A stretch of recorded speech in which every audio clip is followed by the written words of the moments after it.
Chain जुआनबो ने जैसे ही इंजिया से फाइट की, बिना किसी हेजिटेशन के वो अचानक उसकी तरफ आगे बढ़ गया, हवा की तरह तेज। उसकी स्पीड इतनी ज्यादा थी कि पूरा जिस्म एक फैंटम बन गया, हवा में एक धुंधला सा लाइट ट्रेल।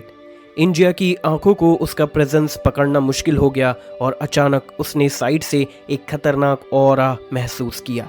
बिना सोचे समझे उसने अपना बड़ा सा ब्लेड उठाया और लेफ्ट साइड में स्वीप किया। चेन जुआनबो उसके बिल्कुल पास अपेयर हुआ और एक simple no nonsense military killing fist से उस पर जबरदस्त अटैक किया। आग की तरह घुस गया।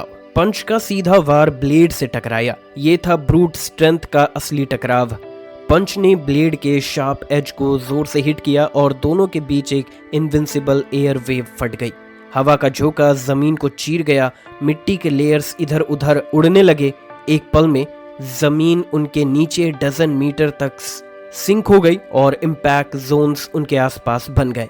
इस टकराव में इंजिया को पीछे 3 कदम लेना पड़ा। उसकी आंखों के प्यूपिल्स फैल गए। वो यकीन नहीं कर पाया, मैं एक इंसान से स्ट्रेंथ में हार गया। साइज के हिसाब से वो चेन जुआनबो से 2-3 गुना बड़ा था और अपनी स्ट्रेंथ को तो उसने अपने एक्सट्रीम तक ट्रेन किया था, फिर भी 3 कदम पीछे। बिजली की तरह मूव करो। चेन जुआनबो ने तुरंत एडवांटेज ले लिया, लेकिन उसका एक्सप्रेशन आर्टिक ग्लेशियर्स जैसा ठंडा था। हजारों सालों से जो पिघला ही नहीं है, हजारों सालों से जो पिघले ही नहीं। उसके चेहरे पर सिर्फ एक चीज थी, खूनी इरादा। इंजिया ने पीछे कदम लिए और चेन जुआनबो ने उसका पीछा किया।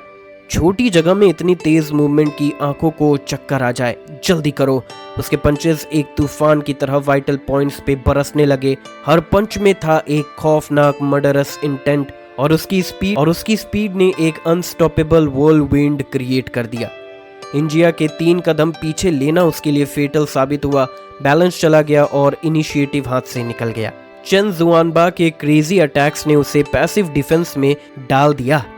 इंजिया ने अपना बड़ा वॉर ब्लेड उठाया, शील्ड भी, वेपन भी। लेफ्ट राइट डिफेंस करता रहा। राइट हैंड से स्वॉर्ड से अटैक और लेफ्ट फिट से कभी कभी चेन जुआनबो से टकराता। वो मान नहीं रहा था, मैं स्ट्रेंथ में कैसे हार गया। उसने अपोनेंट को अंडर एस्टिमेट किया होगा, केयरलेस था, लेकिन अब वो हर कॉस्ट पे अपना लॉस्ट ग्राउंड वापस लेना चाहता था। मुश्किल है कहना, चेन जुआनबा ने धीरे से ये वर्ड्स बोले। उसका जिस्म 1000 लेयर्स में डिवाइड हो गया। सिल्वर आर्मर उसकी एग्जैक्ट पोजीशन पकड़ ही नहीं पाया। एक पल में उसका जिस्म अंधेरे में खो गया, जैसे हवा में घुल गया हो। जब उसने अपने हाथ खोले, इंजिया ने अचानक महसूस किया कि आसमान अंधेरा हो गया। सब कुछ गायब हो चुका था। टूटे फूटे रुइंस जहां सोल्जर्स लड़ रहे थे, सब वैनिश हो गए। पूरा फेंगटियान सिटी भी गायब। सिर्फ एक अंधेरा सा आसमान था जिसमें कुछ स्टार्स हल्की सी रोशनी में टिमटिमा रहे थे। फिर उसने चेन जुआनबा को देखा। वो बिल्कुल सामने था, सिल्वर आर्मर से हार्डली 100 मीटर दूर। उसके दोनों फिस्ट टाइट बंद थे और वो धीरे धीरे उसकी तरफ आ रहा था। उसके फिस्ट के ऊपर एक डार्क और अजीब एनर्जी कंडेंस हो रही थी, हर कदम के साथ और करीब। इंजिया ने अपने जायंट ब्लेड पकड़ लिया। उसका इरादा था एक ही ब्लो में सामने वाले को 2 टुकड़े कर देना, लेकिन दिल के अंदर चीखने के बावजूद उसके हाथ उठ नहीं रहे थे। उसके आंखों ने बताया कि चेन जुआनबा सामने है, लेकिन उसका दिल, उसकी इंट्यूशन उस प्रेजेंस को महसूस ही नहीं कर पाई। जो चेन जुआनबा उसके सामने था वो एक इल्यूजन लग रहा था। ना कोई साउंड, ना कोई सांस, ना कोई किलिंग इंटेंट। इंजिया खुद कंफ्यूज था, जो सामने है वो चेन जुआनबा है या कोई और जो अंधेरे में छुपा हुआ है। चेन जुआनबा ने उसकी तरफ देखा और जैसे ही इंजिया हेजिटेट किया, वो उसके बिल्कुल सामने आ गया और दोनों फिस्ट से सीधा उसके चेस्ट पे पंच किया। जब तक इंजिया रिएक्ट करता और अपनी स्वॉर्ड से ब्लॉक करता, तब तक देर हो चुकी थी। सब कुछ स्लो लग रहा था, लेकिन lack chariot level in humans के लिए ये सब 0.01 सेकेंड से ज्यादा नहीं था। थोड़ा सा भी हेजिटेशन और डिफीट या डेथ कंफर्म। चेन जुआनबा के फिस्ट सीधा इंजिया के चेस्ट पे लगे। उसने सुना बोन्स टूटने की आवाज। शायद सिल्वर आर्मर का आर्मर भी टूट गया हो, जब उसके जनरल होने का सिंबल था। उसके जनरल होने का सिंबल था। सिल्वर आर्मर का चेस्ट अंदर तक धंस गया। उसका आर्मर टूट गया और एक लाल जिस्म दिखने लगा। सिल्वर आर्मर एक कानन बॉल की तरह पीछे उड़ गया चेन जुआनबा के 2 पंचेस से। बिल्डिंग्स एक के बाद एक टूट गई। चेन जुआनबा की पावर इतनी ज्यादा थी कि सिल्वर आर्मर ने काउंटलेस हाई राइज बिल्डिंग्स को स्मैश कर दिया और 10 किलोमीटर से भी ज्यादा दूर उड़ गया। आसपास के ह्यूमन सोल्जर्स पैनिक में सीन देख रहे थे। वो डॉज भी नहीं कर पाए, सिर्फ शॉक में सब कुछ देखते रहे।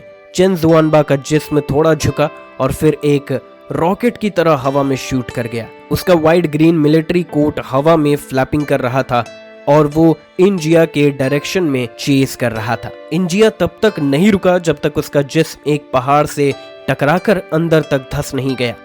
चेन जुआनबा बिल्कुल पीछे था, स्काई से सीधा नीचे गिरा, राइट फिस्ट टाइट बंद करके, और एक काली सुपरनैचुरल एनर्जी एक लाइट बॉल में बदल गई। सीधा ब्लास्ट किए और उसे सीधा ब्लास्ट किया नीचे। जुआनशु 5 महाराजाओं में से ब्लैक एम्परर। उसका महान काम था जमीन और स्वर्ग के बीच का रास्ता बंद करना, इंसान और देवताओं को अलग कर देना। चेन जुआनबा का कोड नेम है जुआनशु और उसकी एबिलिटी जेडी तियांगतोंग एक ऐसी पावर है जो किसी भी सुपरनैचुरल एबिलिटी को डिसॉल्व कर सकती है। जो भी उसके हाथ की ब्लैक लाइट से हिट होता है उसकी सारी पावर डिस्ट्रॉय हो जाती है, और सिर्फ पावर सी नहीं, इंसानी जिस्म भी। चेन जुआनबा ने पंच मारा उस जगह पे जहां सिल्वर आर्मर था। कहना मुश्किल है क्या हुआ। ब्लैक लाइट एक एनर्जी बॉल में बदल गई और हवा में उड़ गई। एक पल में पहाड़ पे डजन क्रैक्स आ गए और एक शार्प व्हाइट लाइट उसमें से फट के बाहर निकली। पहाड़ फट गया। इंजिया ने अपनी स्वॉर्ड टाइट पकड़ी और माउंटेन तोड़ के हवा में शूट कर गया। इस बीच उसके अपर बॉडी का आर्मर पूरी तरह से डिस्ट्रॉय हो चुका था और उसका असली रूप सामने आ गया। उसने दूर से चेन जुआनबा को घूरा। उसकी आंखों में था खुला हुआ मर्डरस इंटेंट। मुझे कभी लगा नहीं था कि इंसानों में तुम जैसा कोई होगा। चेन जुआनबा ने उसे ठंडी नजर से देखा। उसकी नजर नॉर्थ ईस्ट के सर्दी वाले दिन जैसी थी। मुझे भी नहीं लगा था कि तुम मेरी विंड, फॉरेस्ट फायर और माउंटेन को सीधा फेस करके बच जाओगे। जहन्नुम में जाओ। सिल्वर आर्मर ने स्वॉर्ड उठाया।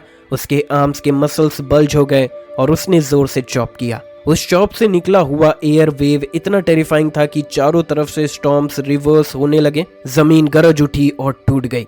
आधे घंटे बाद फेंगटियान सिटी का ज्यादा हिस्सा अब रुइंस में बदल चुका था। चेन जुआनबा और इंजिया का फाइट लंबा चला। दोनों के पास एक्सट्रीम लेवल की फिजिकल स्ट्रेंथ और डिफेंस थी।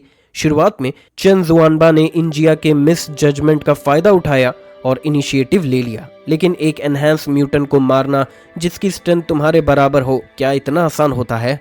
जब एक enhance mutant black chariot level तक पहुंचता है, उसकी बॉडी की डिफेंस और सेल्फ हीलिंग एबिलिटीज इतनी टेरिफाइंग हो जाती है कि मारना मुश्किल हो जाता है। चेन जुआनबा ने फाइट के स्टार्ट में ही मिलिट्री किलिंग फिस्ट यूज किया। सिल्वर आर्मर का चेस्ट ऑलमोस्ट पियर्स हो गया था, लेकिन इंजिया ने 1 मिनट से कम टाइम में अपनी इंजरीज पूरी तरह हील कर ली। दोनों फाइटर्स जैसे 2 जायंट ह्यूमनॉइड बीस्ट फेंगटियान सिटी में ब्रूटल क्लोज कॉम्बैट में लगे हुए थे। इस वक्त उनके जिस्म पर हंड्रेड्स ऑफ स्कार्स थे और काफी वाइटल स्पॉट्स पे भी। इंजिया के चेस्ट पे 7 गहरी फिस्ट मार्क थे। इतने खतरनाक इंटिडेशंस की लगता था उसके इंटरनल ऑर्गन्स टूटने वाले हैं। चेन जुआनबा का ग्रीन मिलिट्री कोट भी पूरी तरह से फट चुका था। उसका अपर बॉडी नेकेड था। एक भयानक वुंड उसके लेफ्ट शोल्डर से राइट एब्डोमेन तक डायगोनल जा रहा था। वो नाइफ उसे ऑलमोस्ट 2 टुकड़ों में काट चुकी थी। लेकिन इतनी सीरियस इंजरीज के बाद भी चेन जुआनबा जमीन पर फर्मली खड़ा था। उसकी आंखों में वो शार्पनेस थी जो किसी ब्लेड से कम नहीं थी। दूर से बैटल अभी भी चल रही थी। हान शांजो, टाइगर गार्ड्स और वुगू वॉरियर्स के बीच एक फियर्स टकराव। सिल्वर आर्मर ने सामने खड़े आदमी को घूरा और एक डल स्नॉट निकाला। लगता है अब इस सिटी को कैप्चर करना पॉसिबल नहीं है। उसने अपना सर ऊपर उठाया, आसमान की तरफ देखा, फिर चेन जुआनबा की तरफ देखा, अपना स्ट्रॉन्ग राइट आर्म स्ट्रेच किया और अपने शार्प क्लॉज उसकी तरफ पॉइंट किए। तुम कमाल हो। तुमने मुझे दिखाया कि ह्यूमंस इस दुनिया में मेरे सोच से ज्यादा पावरफुल हैं। चेन जुआनबा के लिप्स पर एक स्नीयर आया। बैटल अभी खत्म नहीं हुआ है। जब तुम मेरे हाथों मरोगे तब समझोगे कि मैं कितना स्ट्रॉन्ग हूँ। उसके क्लेंच फिस्ट ने फिर से ब्लैक लाइट ग्लो करने लगी। Stop war ability enhance mutants के अगेंस्ट कम इफेक्टिव होती है, लेकिन फ्लैश पे उसका कोरिजन अब भी टेरिफाइंग है। आज के लिए बस इतना ही, इंजिया ने अचानक ये कह दिया। चेन जुआनबा ने आईब्रोज फ्रॉन किए। उसको समझ नहीं आया कि इंजिया क्या प्लान कर रहा था। इंसान, मैं तुम्हें याद रखूंगा, हम फिर मिलेंगे। इंजिया ने ये वर्ड्स छोड़े और चेन जुआनबा को गहरी नज़र से देखा, जैसे उसका चेहरा हमेशा के लिए याद रखना चाहता हो। फिर वो अचानक हवा में शूट कर गया और उड़ गया। उसी वक्त पूरी वुगु आर्मी ने जैसे कोई सिग्नल रिसीव किया हो, सब बैटलफील्ड से इवैक्यूएट कर गए, अपने कंपेनियंस के बॉडीज को उठाया और सिल्वर आर्मर के पीछे आसमान में उड़ गए। ब्लैक एंड व्हाइट कमांडर ने हान शांजो की तरफ देखा और वही कोल्ड टोन में बोला, तू लकी था, लेकिन अगली बार इतना लकी नहीं होगा, तेरे पास ज्यादा टाइम नहीं बचा। उसके वर्ड्स में कुछ हिडन मीनिंग था, लेकिन हान शांजो जो ऑलरेडी थकान से टूट चुका था, सोचने की फुर्सत नहीं थी उसे। अगर नेशनल प्रोटेक्शन आर्मी ने अचानक ज्वाइन नहीं किया होता तो फेंगटियान सिटी अब तक खत्म हो चुकी होती। वुगु ट्रूप्स चले गए थे, लेकिन उनका डिमीनर अब भी काम था। दूसरी तरफ फेंगटियान सिटी में हर जगह ह्यूमन सोल्जर्स के लाश बिखरे पड़े थे। हान शांजो ठंडी हवा में खड़ा था, आसमान की तरफ देखता हुआ। उसने धीरे से आंखें बंद की और एक ट्विस्टेड फेस के साथ उसे गाली दिया। दूसरी तरफ चेन जुआनबा ने वुगु ट्रूप्स के रिट्रीट को घूरा। उसकी आंखों में वो शार्पनेस थी जो एक अनसीथेड स्वॉर्ड में होती थी। हान शांजो के दर्द के मुकाबले चेन जुआनबा की आंखों में ज्यादा गुस्सा था, लेकिन उसने उसे चेज नहीं किया क्योंकि अभी फेंगटियान सिटी और ज्यादा डैमेज बर्दाश्त नहीं कर सकती थी और उसका रीइंफोर्समेंट का काम कंप्लीट हो चुका था। एक सर्जेंट उसके पीछे भाग के आया और उस पर एक मिलिट्री कोट डाल दिया। चेन जुआनबा ने अपना बड़ा मिलिट्री कैप पहना, ब्रिम नीचे खींच लिया और डीप वॉइस में बोला, जल्द ही मैं तुम सबको तुम्हारे ही लेयर में मार दूंगा, एक ही बार में सब खत्म। कमांड सेंटर का ऑफिस अपने लोगों के साथ आया और सिंसियर ग्रेटिट्यूड एक्सप्रेस किया। मिस्टर जुआनशु, आपके सपोर्ट के लिए शुक्रिया। जनरल जी आपसे पर्सनली मिलना चाहते हैं। चेन जुआनबा ने उसकी फॉर्मेलिटी को कोल्डली वेव करके इग्नोर किया। अभी के लिए वो सब बेकार की फॉर्मेलिटीज छोड़ो, तुम्हारे पास अब काफ़ी काम होगा और हमें बॉर्डर पे जल्दी वापस जाना होगा। ये कहकर उसने अपनी नेशनल प्रोटेक्शन आर्मी को लीड किया और नॉर्थ वेस्ट रीजन के ऑफिसर्स के सामने से निकल गया। आसमान में इंजन का रोर सुनाई दिया। एक F-12 आर्म्ड हेलीकॉप्टर उसके सामने लैंड हुआ। चेन जुआनबा उसमें चढ़ा और बिना पीछे देखे चला गया। वहीं अलग अलग रीजन से न्यूज़ शेंजिंग रीजन तक पहुंच चुकी थी। पूरे हाक्शाओ किंगडम में सिर्फ साउथ वेस्ट रीजन और शेंजिंग रीजन सेफ थे, बाकी 4 रीजन्स पे हैवी अटैक हुआ था। शेंजिंग के high ranking officials including top fighters होतू और शिती गर्भा बीच रात में फुल अलर्ट पे थे, बिल्कुल भी केयरलेस नहीं थे। वुगु ट्रूप्स इतनी फास्ट एडवांस कर रहे थे कि लग रहा था कि वो शेंजिंग सिटी पे डायरेक्ट अटैक करेंगे अनएक्सपेक्टेड रूट से। Heavy snowfall, snowflakes goose feathers की तरह गिर रहे थे। टेम्पल ऑफ द अर्थ के बाहर स्नो 1 मीटर से ज्यादा जमा हो चुका था। कल इस ह्यूज स्क्वायर को क्लीन करने में टाइम लगेगा। गुआनलोंग युए प्लेस गेट के बाहर खड़ी थी, ब्लैक क्लोक पहने हुए। कॉम्बैट यूनिफॉर्म के वजह से वो -80 डिग्री सेल्सियस की सर्दी से बिल्कुल अनअफेक्टेड थी। उसकी डार्क आईज में कोई वार्मथ नहीं थी, सिर्फ एक गहरा अनफैथमेबल डार्कनेस। वो बस क्वाइटली खड़ी थी, जैसे किसी चीज का इंतजार कर रही हो। उसके पास अब कोई गार्ड नहीं था, सिर्फ एक टॉल यंग मैन एक वाइट यूनिफॉर्म में था, शिती गर्भा शांग दाओवेन। दोनों अर्थ टेम्पल के ईव्स के नीचे विंड और स्नो में काफी देर से वेट कर रहे थे। गुआनलोंग युए ने धीरे से कहा, वो अब तक आए क्यों नहीं? ईस्ट चाइना सी, नॉर्थ ईस्ट सी, नॉर्थ वेस्ट चाइना और रिवर साउथ डोमेन, ये 4 रीजन से एक के बाद एक अटैक हुए हैं। अगर उनका गोल हाक्शाओ स्टेट को गिराना है तो ये उनका पहला टारगेट होना चाहिए। शेंग दाओवेन ने हल्की सी फ्रॉन की। उसने गोल्डन ग्लासेस पहने हुए थे और उसका चेहरा एक ब्लेड की तरह ठंडा था, लेकिन जब वो गुआनलोंग युए के साथ होता, उसके लिप्स के कोने पर हमेशा एक हल्की सी मुस्कान रहती। उसने गुआनलोंग युए की नज़र फॉलो की और सामने एक स्क्वायर को स्कैन किया। उसके दिमाग में पूरा अर्थ टेम्पल और शेंजिंग का इनर सिटी, हर एक मूवमेंट उसके कंट्रोल में था। शायद वो डर गए हैं। नॉर्थ वेस्ट रीजन, यहाँ के अटैक का कमांड सिल्वर आर्मर के हाथ में था, जो स्मोक एबिलिटी का होल्डर था। उसने पूरे सिटी को स्मोक से कवर करके सिर्फ आधे घंटे में चांगम सिटी के आधे से ज्यादा सोल्जर्स को मार दिया। ऑर्डिनरी ह्यूमंस की डेथ कंट्रोल थी, क्योंकि इस एरा में सिर्फ हेवनली सी सिटी ही नहीं, हर बड़े सिटी के पास अंडरग्राउंड शेल्टर्स होते हैं। नॉर्थ वेस्ट रीजन हाक्शाओ स्टेट के इनर मोस्ट जोन में है और अटैक से पहले थोड़ा टाइम मिला प्रिपेयर करने के लिए, इसीलिए ज्यादातर ऑर्डिनरी ह्यूमंस अंडरग्राउंड चले गए और डेथ्स कम रही। आज भी चाहे बाहर की सिटीज एलियन वॉर से बर्बाद हो गए हो, अगर नॉर्थ वेस्ट रीजन ये बैटल सक्सेसफुली डिफेंड कर ले तो आज की साइंस और टेक के साथ सिटी को रिबिल्ड करना मुश्किल नहीं होगा। इंडिया ने कमांड सेंटर में घुसने की कोशिश की जहां ली चेंगोंग था। उसका प्लान था सीधा उसका खात्मा करना, लेकिन जो उसने एक्सपेक्ट नहीं किया था वो ये था कि ली चेंगोंग ऑलरेडी प्रिपेयर्ड था। पूरा कमांड सेंटर पहले से क्लियर कर दिया गया था और सारे एक्सप्लोजिव्स जो बिल्डिंग में रखे गए थे डेटोनेट कर दिए गए। एक डायरेक्शनल ब्लास्ट था ग्राउंड से स्काई की तरफ। पावर टेरिफाइंग थी लेकिन सराउंडिंग एरिया पे इम्पैक्ट मिनिमल था। ली चेंगोंग जिसने 6 रेल्म्स विदाउट डिस्टेंस एक्टिवेट किया हुआ था, वो बिल्डिंग से किलोमीटर दूर एक टॉल स्ट्रक्चर पे खड़ा था। उसकी आंखों में विक्ट्री का कॉन्फिडेंस था। एक मिलिट्री मैन हमेशा बैटल के लिए रेडी होता है। उसकी आर्मी में घुस के उसका सर काटना इतना आसान नहीं है। इंडिया को शायद पता भी नहीं कि जब से ली चेंगोंग ने नॉर्थ वेस्ट रीजन संभाला है उसने 10+ असासिनेशन अटेम्प्ट्स और मिलिट्री कूस को फेस किए हैं रेजिस्टेंस फोर्सेस के थ्रू। आज वो ऐसा आदमी बन चुका है जो सोते वक्त भी अपने पास एक लॉन्ग नाइफ रखता है। एक ह्यूज फायर बीम सीधा आसमान में शूट हुई। उसका एक्सप्लोसिव पावर एक मिनिएचर लव डेथ गॉड से भी ज्यादा था। अगर तुम रीजन के सुप्रीम कमांडर नहीं हो तो कोई इतना बड़ा मूव करने की हिम्मत नहीं करेगा। सिर्फ एक्सप्लोजिव्स का कॉस्ट ही एक लव डेथ बॉम्ब से ज्यादा होता है और डायरेक्शनल ब्लास्ट एक लिमिटेड जोन में और भी ज्यादा टेरिफाइंग इम्पैक्ट क्रिएट करता है। एक ब्लैक चैरियट लेवल म्यूटेंट के लिए भी इस ब्लास्ट से बचना मुश्किल है।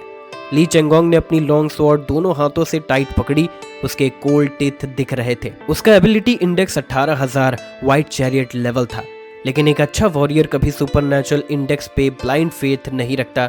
सही टाइम, सही जगह और सही लोग, और ली चेंगोंग के पास ये तीनों चीजें थी। चांगान सिटी उसका होम ग्राउंड है। यहाँ चाहे सामने वाला ब्लैक चैरियट लेवल एलियन ही क्यों ना हो, उसके पास फुल कॉन्फिडेंस है कि वो उससे टकरा सकता है, क्योंकि वो है नॉर्थ वेस्ट का किंग और यहाँ की हर चीज उसके यूज में आ सकती है। कमांड सेंटर बिल्डिंग पूरी तरह से डिस्ट्रॉय हो चुकी थी और फ्लेम्स फियर्सली चल रही थी। इतनी इंटेंस हीट थी कि पूरे सिटी का टेम्परेचर काफी ऊपर चला गया। सिटी के सबसे मार्जिनल एरियाज तक थर्मल रेडिएशन पहुंच गया। रेजिंग फ्लेम्स के बीच एक डिस्टॉर्टेड डार्क लाइट धीरे धीरे उभरने लगी।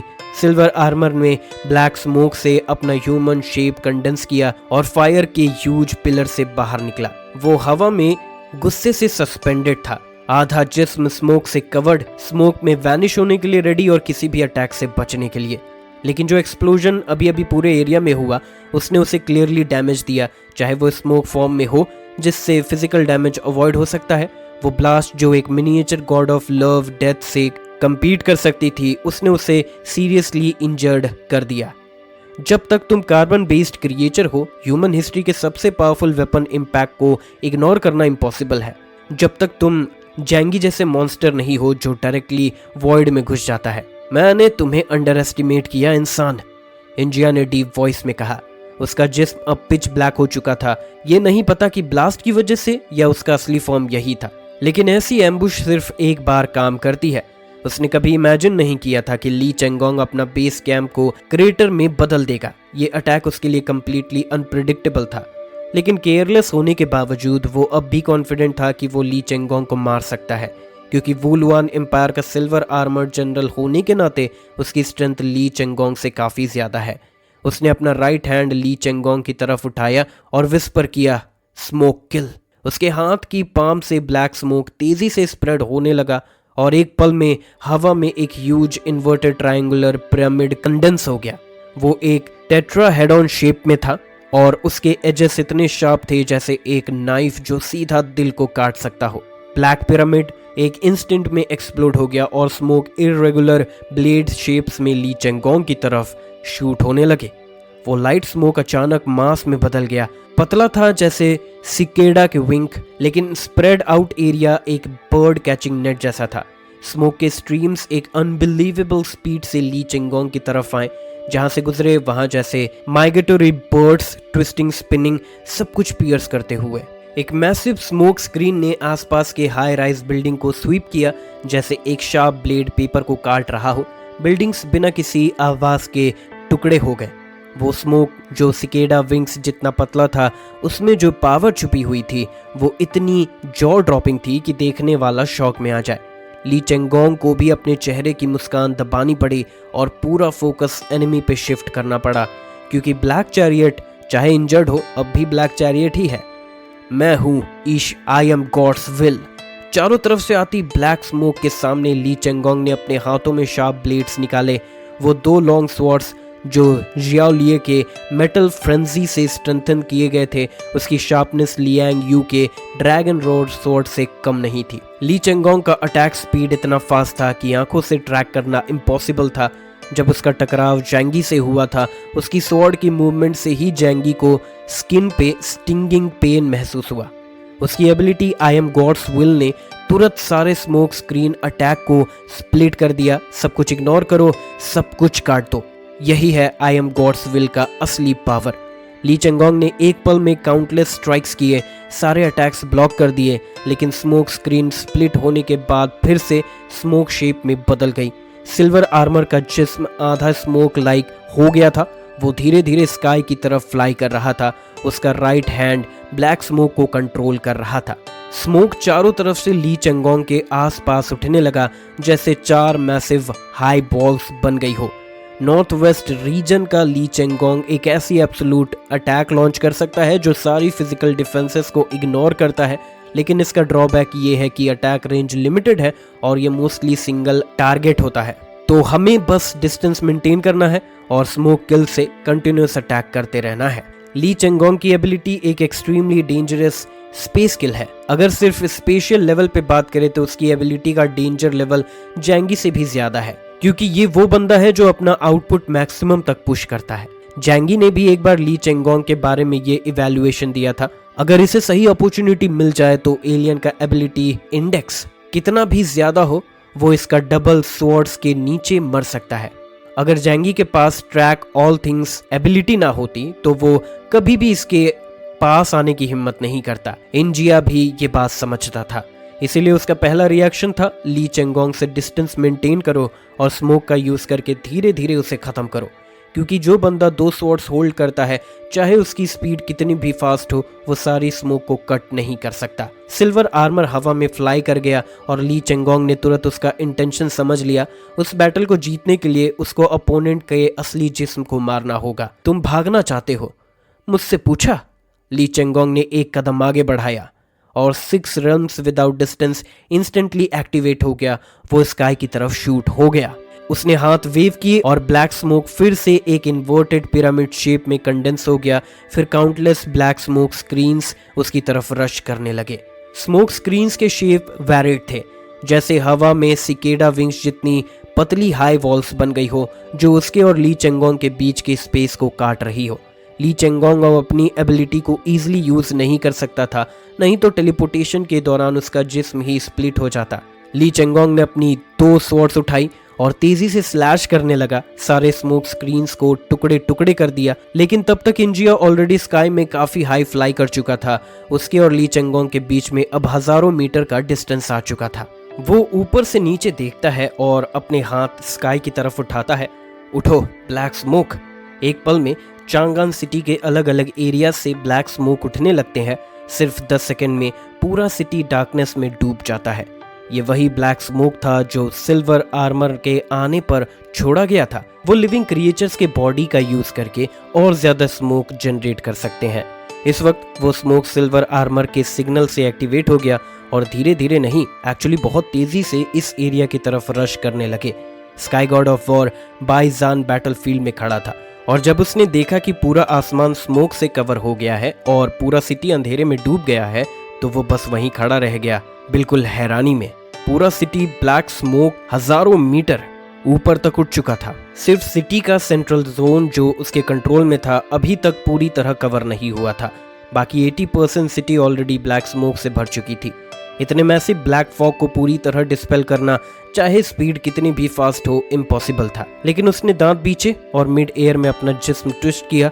उसकी स्पीड इतनी ज्यादा थी कि लाइट और शैडो का कंफ्यूजन क्रिएट हो गया। वो एक फायर स्टॉर्म की तरह बदल गया और चांगान सिटी में हाई स्पीड डैश करने लगा। अपने तरीके से ब्लैक फॉग को जितना हो सके डिस्पर्स करने की कोशिश की। उसकी कोशिश बेकार नहीं थी, लेकिन पूरे सिटी के कंपैरिजन में वो सिर्फ थोड़ा सा स्मोक ही क्लियर कर पाया। ब्लैक स्मोक का एक बड़ा हिस्सा सिटी के सेंटर में गैदर हो गया। वही बैटलफील्ड था इंजिया और ली चेंगोंग के बीच। डेंस स्मोक ने ली चेंगोंग की विजन तक अफेक्ट कर दी। सिल्वर आर्मर स्मोक में डिसअपेयर हो गया और उसकी एग्जैक्ट लोकेशन कंफर्म करना मुश्किल हो गया। एक के बाद एक फियर्स अटैक्स ली चेंगोंग की तरफ आए, हर बार एक नए ट्रिकी एंगल से। स्मोक के कवर के वजह से सिल्वर आर्मर के अटैक्स और भी अनप्रिडिक्टेबल हो गए थे। ली चेंगोंग ने सांस रोकी, फुल कंसंट्रेशन में गया, पैनिक नहीं किया। उसने बैकहैंड से कुछ स्ट्राइक्स किए और उसकी एग्जैक्ट लोकेशन कंफर्म करना मुश्किल हो गया। एक के बाद एक फियर्स अटैक्स ली चेंगोंग की तरफ आए, हर बार एक नए ट्रिकी एंगल से। स्मोक के कवर के वजह से सिल्वर आर्मर के अटैक्स और भी अनप्रिडिक्टेबल हो गए थे। ली चेंगोंग ने सांस रोकी, फुल कंसंट्रेशन में गया, पैनिक नहीं किया। उसने बैकहैंड से कुछ स्ट्राइक्स किए, उसकी स्वॉर्ड से लाइट हवा को चीर गया और सिल्वर आर्मर के अटैक को शैटर कर दिया।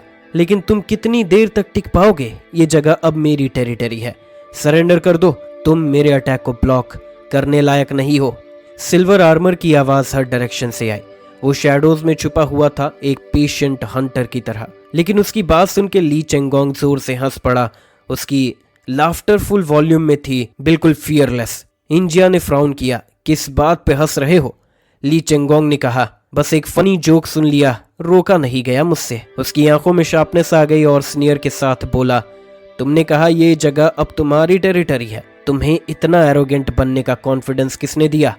उसने अपने आर्म्स ओपन किए और उसकी दो शार्प स्वॉर्ड से एक कोल्ड, इस चांगान सिटी में सिर्फ मैं ली चेंगोंग हूँ असली राजा, ये जगह मेरी टेरिटरी है। जैसे ही उसने ये कहा, उसका कॉम्बैट यूनिफॉर्म अचानक एक्सप्लोड हो गया और उसके नीचे रिवील हुआ एक डार्क सिल्वर मेटल का आर्मर। ये आर्मर जैंगी के कुनलोंग आर्मर जैसा रिफाइंड नहीं था और ना ही लू कैरन के नेचुरल क्राफ्टमैनशिप के लेवल का, लेकिन फिर भी ये काफी गॉर्जियस था और उसमें छोटी छोटी लॉन्च होल्स एम्बेडेड थे। मुझे कोई याद दिलाए कि मेरी वीकनेस क्या है, ये जरूरत नहीं, मुझे सब पता है। तो तुम मुझे टारगेट कैसे करोगे? मैं रेडी नहीं रहूंगा। ली चेंगोंग हंस पड़ा। Serious, activate. आर्मर के अंदर से एक इंटेलिजेंट वॉइस आई, रिसीव्ड।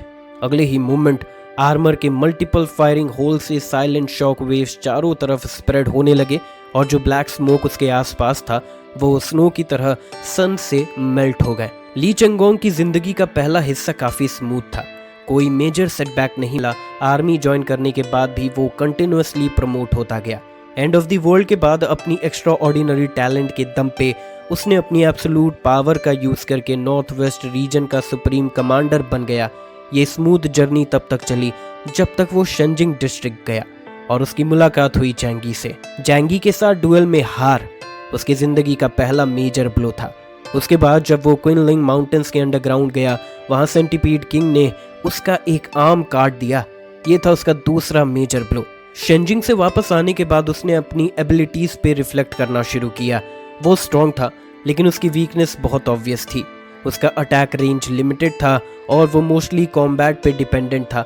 अगर सामने वाला एनिमी लॉन्ग रेंज अटैक्स में पावरफुल हो तो ली चेंगोंग डिसएडवांटेज में आ जाता है। वो सिंगल टारगेट्स पे अटैक करता था लेकिन अपनी अटैक स्पीड से वो ग्रुप्स को क्विकली एलिमिनेट कर सकता था। लेकिन अगर सामने कोई स्पेशल एबिलिटी यूजर हो तो उसके लिए अपनी फुल स्ट्रेंथ दिखाना मुश्किल हो जाता है, जैसे इल्यूजन, जैसे जैंगी का लॉर्ड ऑफ वॉर। ये अटैक्स लॉन्ग रेंज डिस्टेंस से लॉन्च होते हैं, उनका कवरेज एरिया वाइड होता है और उन्हें इफेक्टिवली रिस्टेन करना मुश्किल होता है। इस लॉजिक को एक्सटेंड करो तो ये इंक्लूड करता है smoke, light fire, pure energy attacks और ऐसे ही और फॉर्म्स। टॉप टियर एलियंस से डील करना कभी आसान नहीं होता। वो सब अपोकलिप्स के सिलेक्शन से बचे हैं और आज तक जिंदा है, इसीलिए एक छोटी सी गलती भी मौत का फ्यूज बन सकती है। ली चेंगोंग ने अपनी वीकनेस को कवर करने का तरीका सोचा। उसी मोमेंट से सीरियस आर्मर का कॉन्सेप्ट बना जो हाई एनर्जी पार्टिकल पल्स का यूज करता है वाइड एरिया एनर्जी अटैक्स को हैंडल करने के लिए, चाहे वो प्लाज्मा फ्लेम्स हो, सुपर पावर से आए स्टॉर्म्स या सुनामीज, या सिल्वर आर्मर जैसे स्मोक और पॉइजनस माइज्मा। ये सब अटैक्स फोर्सफुली डिस्पर्स किए जा सकते हैं हाई एनर्जी पल्स से। इंजिया को ये ट्रिक एक्सपेक्टेड नहीं थी। स्मोक में छुपा उसका जिस्म अनस्टेबल होने लगा, कोलैप्स की साइंस दिखने लगे। क्या उसने अपनी पाम को सरप्राइज में देखा, जैसे स्मोक डिसॉल्व हो रहा हो। जल्दी में उसने अपना स्मोक फॉर्म रिलीज कर दिया। स्मोक में ट्रांसफॉर्म होना, इसी वजह से वो कमांड सेंटर ब्लास्ट में सीरियसली इंजर्ड हुआ था। स्मोक पार्टिकल्स में बदलना इनविंसिबल नहीं बनाता, बस जिस मिलियंस ऑफ पार्टिकल्स में स्प्लिट हो जाता है, मरना मुश्किल हो जाता है। ली चेंगोंग के आसपास का स्मोक पूरी तरह से डिसिपेट हो गया। उसने सीरियस फ्लाइंग डिवाइस का यूज करके हवा में फ्लोट किया और सामने सिल्वर आर्मर याओ याओ से कन्फ्रंट किया। तो अब तुम्हारी एबिलिटी काम नहीं करेगी, है ना? ली चेंगोंग ने अपना लॉन्ग स्वॉर्ड उठाया और इंजिया की तरफ पॉइंट किया। इंजिया ने उसे क्वाइटली देखा और हल्की सी चकल के साथ चाइनीज में बोला, इंटरेस्टिंग, तुम वाकई एक बहुत इंटरेस्टिंग इंसान हो। ये कहते वक्त उसकी आंखों में एक लॉस्ट एक्सप्रेशन आ गया। ज्यादा स्मार्ट होना हमेशा अच्छा नहीं होता, ये हो सकता है डिस्ट्रक्शन की शुरुआत। ली चेंगोंग ने फ्रॉन किया, मुझे समझ नहीं आया तुम क्या कह रहे हो, लेकिन अब मेरी बारी है तुम्हें काटने की। 6 realms infinite distance instantly activate हो गया। ली चेंगोंग हवा में शूट हो गया और सिल्वर आर्मर पे लॉन्ग स्वॉर्ड से दूर से स्लैश किया। ये अटैक फिजिक्स के और इंजिया को अपनी मेमोरीज साइड में रखने पे मजबूर कर दिया। उसका फिगर हवा में फ्लैश हुआ और उसने फेटल ब्लो अवॉइड किया। ली चेंगोंग थोड़ा शॉक था। उसने एक्सपेक्ट नहीं किया था कि सिल्वर आर्मर बिना स्मोक फॉर्म के भी इतनी फास्ट मूवमेंट से उसके अटैक को डॉज कर लेगा। तुम्हारे और मेरे बीच का गैप सिर्फ एक छोटी ट्रिक से कवर नहीं होगा। सिल्वर आर्मर की आवाज कोल्ड थी। उसने अपना राइट हैंड उठाया और हवा में अपने फिंगर टिप से एक क्रॉस ड्रॉ किया। उसका हाथ एक पेंसिल की तरह था और fine black mist carbon powder की तरह एयर में एनग्रेव हो गई। एक ब्लैक क्रॉस बन गया। वो ब्लैक क्रॉस अचानक हवा को चीरते हुए बड़ा होने लगा, जैसे ली चेंगोंग को पूरा का पूरा निगलने वाला हो। ली चेंगोंग ने अपनी स्वॉर्ड निकाली और एक फियर्स स्लैश किया। वो अनइमेजिनेबल पावर वाला ब्लैक क्रॉस सीधा 2 टुकड़े हो गया। चाहे तुम्हारा अटैक कितना भी पावरफुल हो, मेरे सामने टूट जाएगा। उसने इंजिया को इंटेंसली घूरा और 6 realms विदाउट डिस्टेंस दोबारा एक्टिवेट किया, एक क्लोज रेंज अटैक स्ट्राइक करने के लिए। सिल्वर आर्मर बोला, तुम सिर्फ फ्लोटिंग स्मोक को अफेक्ट कर सकते हो, लेकिन जो स्मोक मेरे जिस्म के अंदर है वो इतनी आसानी से शैटर नहीं होती। उसने अपना मुंह खोला और एक थिक ब्लैक स्मोक उसके जिस्म से गश आउट हुआ और पूरे आसमान को फिल कर दिया। ली चेंगोंग की स्वॉर्ड लाइट ने स्काई को चीर दिया, लेकिन स्मोक ने फिर से, जब तक मैं तुम्हारी ब्लेड के डायरेक्शन से बचता रहूंगा, तुम्हारा थ्रेट ऑलमोस्ट 0 है। इंजिया का टोन लाइट था, लेकिन ली चेंगोंग को उसमें आयरनी का तीखापन महसूस हुआ। उसने दांत बीचे और बोले, तो चलो देखते हैं कौन ज्यादा फास्ट है, तुम या मैं।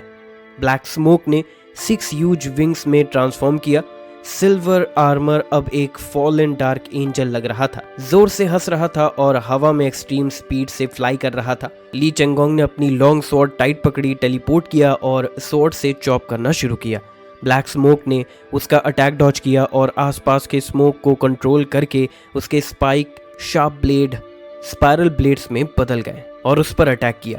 अब वो प्योर स्मोक फॉर्म में नहीं था, लेकिन अगर ली चेंगोंग अपने सीरियस आर्मर के पल्स से स्मोक को डिस्पर्स करते रहे तो वो सिर्फ अटैक रिदम डिले कर सकता है, किल नहीं, क्योंकि सीरियस सिर्फ स्मोक को अनस्टेबल बनाता है, लेकिन उसमें किलिंग पावर नहीं होती। ली चेंगोंग और इंजिया का मिड एयर में फियर्स कोलिजन हुआ। दोनों के अटैक्स फेटल थे। जो भी हिट होता डेथ का रिस्क कंफर्म था। ब्लैक स्मोक के शेप्स अनप्रिडिक्टेबल थे, लेकिन ली चेंगोंग के पास 2 शार्प स्वॉर्ड्स और एक इनविंसिबल एबिलिटी थी जो हर इनकमिंग अटैक को कट थ्रू कर सकती थी। वो हर्टी लाफ्टर में हंस पड़ा और 6 realms विदाउट डिस्टेंस का यूज करके इंजिया के करीब पहुंच गया। जब तक वो अपने अटैक रेंज में आ जाए, वो एक ही स्ट्राइक में सब कुछ खत्म कर सकता है। ब्लैक चैरियट लेवल एलियंस तो छोड़ो, बिशप लेवल बींग्स भी उसके सामने उसके I am the will of God attack को सर्वाइव नहीं कर सकते। इंजिया ने शार्प ब्लेड की पावर महसूस की। उसकी आंखों में शॉक था। तो ये इतनी हाई लेवल एबिलिटी है, एक प्योर अटैक एट्रीब्यूट वाली सुपर पावर जो सब कुछ इग्नोर करती है। अगर ये इंसान ग्रो करे तो फ्यूचर में एक खतरनाक थ्रेट बनेगा। उसके राइट हैंड से एक ब्लैक मिस्ट का बॉल उभर आया, लेकिन शुक्र है अब भी तुम मेरे अपोनेंट नहीं हो। जो स्मोक आसमान में छाई थी वो धीरे धीरे चांगान सिटी की तरफ गिरने लगी। चाहे वो ली चेंगोंग के लिए डायरेक्ट थ्रेट ना हो, लेकिन पूरे सिटी के लिविंग क्रिएचर्स के लिए डेडली थी। डेल्टा लेवल इलाइट वॉरियर्स भी उसके सामने ऑलमोस्ट पावरलेस हो जाते हैं। ब्लैक स्मोक उनके जिस्म को पूरी तरह कवर कर लेती है जिसमें लाइफ हो और फिर उन्हें mummy like grey wooden stakes में बदल देती है। उन डेड वुड से ब्रिलियंट और एन्चेंटिंग फ्लावर्स बूम करते हैं। हर एक फ्लावर बूम करता है एक लाइफ का एंड मार्क होता है। सिल्वर आर्मर का मोमेंटम और भी पावरफुल हो गया। वो ग्रे मिस्ट भी उसके जिस्म का पार्ट है। जो भी वाइटलिटी वो एब्जॉर्ब करता है वो उसके अपने पावर में कन्वर्ट हो जाती है। इसीलिए चांगान सिटी में जहां hundreds of thousands surface troops उसके लिए नरिशमेंट बन रहे हैं, उसका स्ट्रेंथ एग्जॉस्ट होना लगभग इम्पॉसिबल है। इंजिया का फिगर हवा में एक फ्लैश ऑफ लाइट की तरह था। स्मोक उसके आसपास लिंगर कर रही थी। उसकी स्पीड एक्सट्रीमली फास्ट थी। चाहे ली चेंगोंग उसे 6 रम्स विदाउट डिस्टेंस से ट्रैक कर रहा हो, उसकी 2 स्वॉर्ड्स उसके जिस्म को कट करने में फेल हो रही थी। एक ब्लेड जो किसी को काट नहीं सकती, चाहे कितनी भी शार्प हो, बेकार है। सिल्वर आर्मर ने कामली कहा, तो मुझे सिर्फ तुम्हारी ब्लेड के एज से बचना है। उसकी स्पीड ली चेंगोंग के टेलीपोर्टेशन से फास्ट नहीं थी, लेकिन इसका मतलब ये नहीं कि ली चेंगोंग उससे फास्टर स्वॉर्ड स्विंग कर सकता था।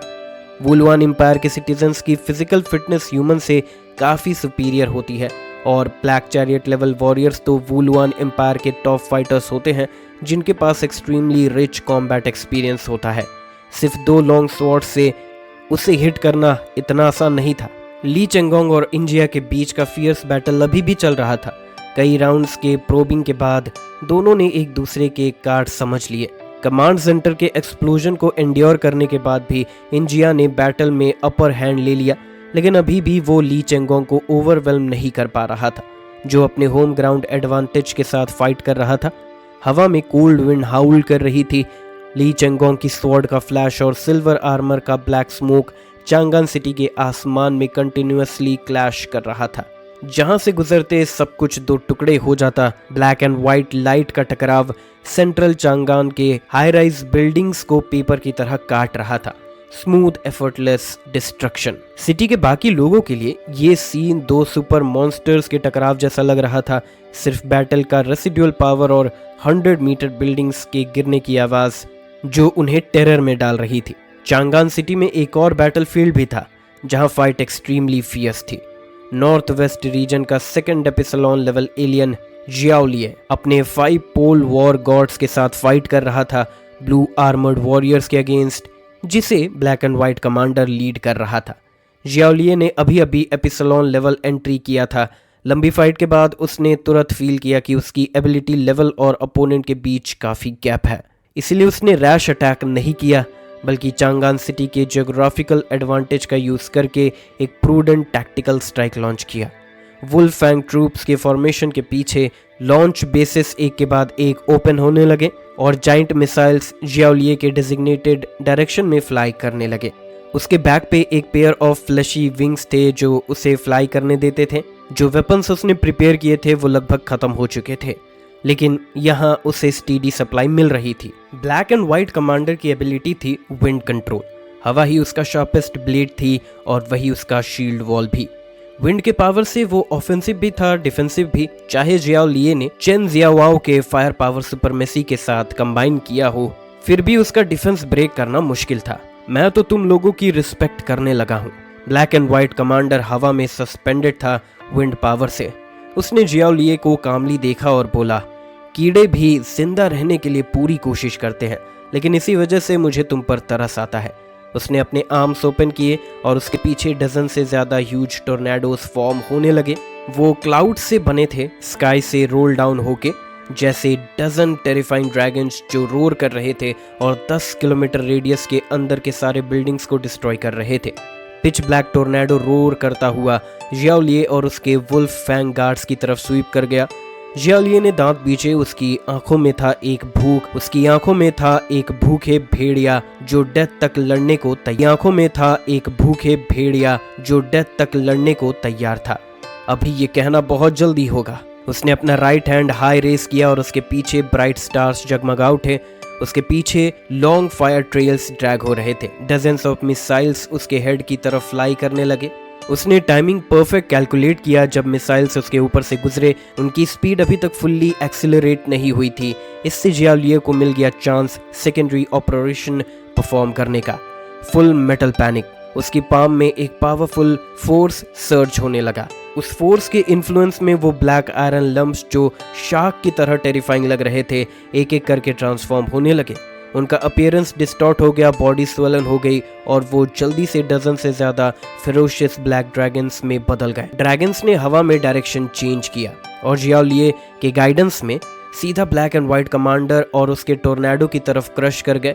मिसाइल्स जब ड्रैगन स्वॉर्म में ट्रांसफॉर्म हुए, उनकी पावर मैसिवली एनहांस हो गई और उनका ट्रेजेक्टरी अब कन्वेंशनल प्रेडिक्शन से बाहर हो गया। एयर में एक्सेलरेट करने के बाद उनकी स्पीड मैक के मल्टीपल टाइम्स तक पहुंच गई। एक स्ट्रॉन्ग सोनिक बूम और रोर क्रिएट हुआ। ब्लैक एंड व्हाइट कमांडर ने टैक्टिकल सिस्टम से लॉक करने की कोशिश की, लेकिन उन्हें समझ आया ड्रैगन शेप्ड मिसाइल्स का डायरेक्शन प्रिडिक्ट करना इम्पॉसिबल है। वो अनड्यूलेटिंग रिपल्स की तरह रश कर रहे हैं। ये कैसा मूवमेंट है, जैसे कोई जिंदा चीज हो। कमांडर शॉक में था, लेकिन उसने तुरंत इस फोर्स की हॉरर समझ ली और टोर्नेडो को फ्रंट में ब्लॉक करने के लिए अर्ज किया। डजन से ज्यादा ह्यूज टोर्नेडोज एक लाइन में फॉर्म हो गए, जैसे एक हाई वॉल जो हेवन और अर्थ को कनेक्ट करती हो, रोरिंग और टाइडल वेव की तरह आगे बढ़ रही थी। जियाओ लिये ने हाथ वेव किया और ड्रैगन शेप्ड मिसाइल्स और टोर्नेडो वॉल से टकरा गए। कोलाइजन के मूवमेंट पे वायलेंट एक्सप्लोजन तुरंत हुआ। डैजलिंग फ्लेम्स ने पूरे चांगान सिटी को इंस्टेंटली इल्यूमिनेट कर दिया। ये था एक modern cutting edge arm tech का फ्यूजन विद जियाओ लिये का metal frenzy. Dozen dragon shape missiles का combined explosive power miniature god of death of love के लेवल के करीब पहुंच गया था। उनका टोर्नेडो वॉल के टकराव से एक ऐसी शॉक वेव क्रिएट करता है जो सब कुछ स्वीप कर जाता है। ली चेंगोंग और इंजिया के पास दूसरों की तरफ देखने का वक्त ही नहीं था। ब्लू आर्मर्ड वॉरियर्स और वुल्फैंग गार्ड्स का बड़ा हिस्सा शॉक वेव से डायरेक्ट वाइप आउट हो गया। 5 एक्सट्रीम वॉर गॉड्स के चेहरे पर भी काफी सीरियस एक्सप्रेशन आ गया। शुक्र था कि वो थोड़ा दूर थे, लेकिन 10 किलोमीटर दूर होने के बावजूद एक्सप्लोजन का हीट वेव उन्हें मेल्ट होने जैसा फील करवा गया। बिल्डिंग्स कोलैप्स हो गए, चैरियट्स मेल्ट हो गए और ह्यूमन बॉडीज ऐश में बदल गए। ये है एक एपिसलोन क्लास इन ह्यूमन का पावर, जब वो मॉडर्न मिलिटराइज्ड वेपन के साथ कंबाइन होता है।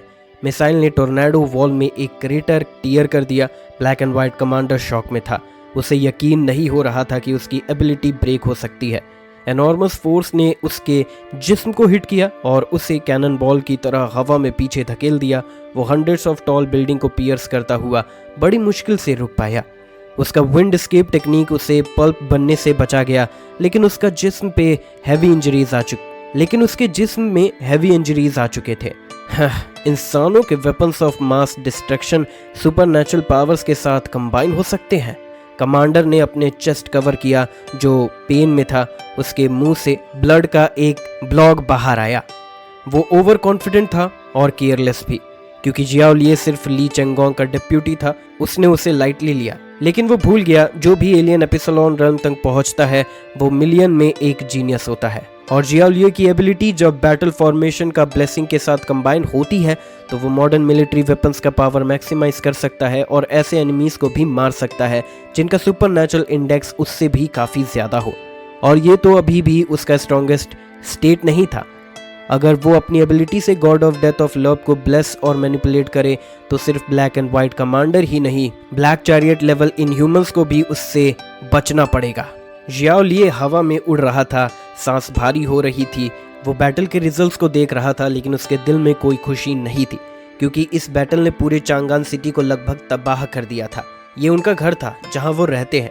उसने अपने आर्मी के कॉमरेड्स को कम्युनिकेशन डिवाइस से मैसेज भेजा, शुक्रिया भाइयों, अब अगला कदम मेरे साथ मिलके नॉर्थ वेस्ट रीजन को डिफेंड करना है। फ्रंट बैटलफील्ड के 200 मीटर डीप अंडरग्राउंड एक honeycomb like war command room था। वहां वुल्फैंग गार्ड के कई मेंबर्स थे। चाहे वो लाइव एम्यूनेशन से फाइट नहीं कर रहे हो, उनका मिशन और भी क्रिटिकल था। वो पूरे नॉर्थ वेस्ट रीजन के सैटेलाइट्स और वेपन सिस्टम को कंट्रोल करते हैं और ग्राउंड फोर्सेस को सपोर्ट देते हैं। उसके बिना जियाओ लिये इतनी आसानी से मिसाइल स्ट्राइक नहीं कर पाता। सिर्फ एक वेपन था जो उनके कंट्रोल में नहीं था, वो था डेथ ऑफ लव, जिसे सिर्फ ली चेंगोंग ही लॉन्च करने का ऑर्डर दे सकता है। जब तक चांगान सिटी में पूरी होप खत्म ना हो जाए वो वेपन कभी भी यूज नहीं होगा। उसका मतलब होता है सब मिलके सुसाइड करना। ब्लैक एंड व्हाइट कमांडर धीरे धीरे रूइन से उड़ता हुआ बाहर आया। उसने दूर से जियाओ लिये को घूरा और कोल्ड वॉइस में बोला, स्ट्रेंथनिंग ड्रग इंजेक्ट करो। आर्मर से एक नीडल एक्सटेंड हुई और एक ब्लू मेडिसिन उसके वेन्स में इंजेक्ट की गई। जल्द ही जैसे ही ब्लड सर्कुलेट हुआ उसके इंजरीज सप्रेस हो गए और एक और भी पावरफुल फोर्स उसके जिस्म से बर्स्ट आउट हुई। वो आसमान की तरफ रोर करता हुआ चिल्लाया। स्टॉर्म उसके सेंटर से चारों तरफ सर्च कर गया। उसकी आंखों में रेड ग्लो था और मर्डरस इंटेंट से भरा हुआ था। एक वुलवान एम्पायर का वॉरियर कमांडर होने के बावजूद उसे एक छोटे इंसान ने ट्रैप कर दिया। उसके लिए इंसल्ट था जो वो एक्सेप्ट नहीं कर सकता। उस इंसल्ट को धोने का एक ही तरीका है, सामने के सारे ह्यूमंस को तुरंत मार देना। और वैसे भी उनके पास ज्यादा टाइम नहीं बचा था। एक टेरिफाइंग ऑरा दूर से आ रही थी और जियाओ लिये जो अभी थोड़ा रिलैक्स हुआ था फिर से टेंस हो गया। मुझे पता है ये सिर्फ शुरुआत है, लेकिन मेरे पीछे पूरे नॉर्थ वेस्ट रीजन के कोर लोग हैं और मेरे साथ वुल्फ फैंग गार्ड्स के हजारों भाई लड़ रहे हैं। मिलिट्री फॉर्मेशन में एक के बाद एक लॉन्च हैचेस ओपन होने लगे और एक लार्ज नंबर ऑफ मिसाइल्स जो पीस टाइम में बिलियंस के होते आसमान में फ्री फायर वर्क की तरह सोर कर गए। नाइट स्काई इतना ब्राइट हो गया कि लगता था ये मिसाइल सैल्वो नहीं एक समर फायर वर्क डिस्प्ले हो रहा हो। एक लाइफ एंड डेथ मोमेंट में किसी के पास टाइम वेस्ट करने का ऑप्शन नहीं था। सबके दिमाग में सिर्फ एक ही थॉट था, आज किसी भी कॉस्ट पर हमें इन्वेडिंग एनिमी को खत्म करना है। ब्लैक एंड व्हाइट कमांडर और भी पावरफुल पोस्चर में वापस आया। उसके साथ एक लंबी और भारी हवा थी। जहां से वो गुजरा स्ट्रॉन्ग विंड प्रेशर ने ग्राउंड के सारे बिल्डिंग्स को डिस्ट्रॉय कर दिया और चांगान सिटी में एक बड़ा ब्लैंक एरिया क्रिएट हो गया। जियाओ लिये ने दांत बीचे और अपनी पूरी स्ट्रेंथ लगा दी ताकि वो पावरफुल वेपन्स को और भी ज्यादा एम्पावर कर सके।